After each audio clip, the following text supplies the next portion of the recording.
Hello everyone and welcome back to another video from Banking and Crypto Guide.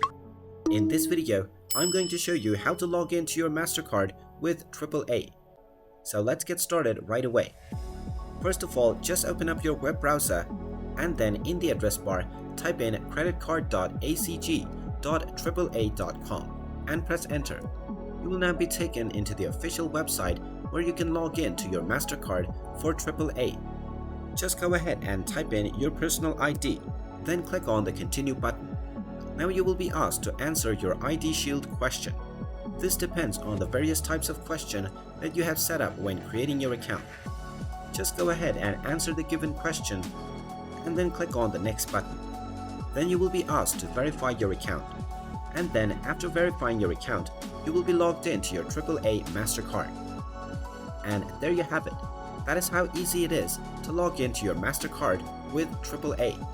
If you find this video helpful, make sure you hit that like button and subscribe to our channel if you haven't done so already. Also ring that notification bell to never miss another update from us. Thank you for watching and I will see you again in the next video.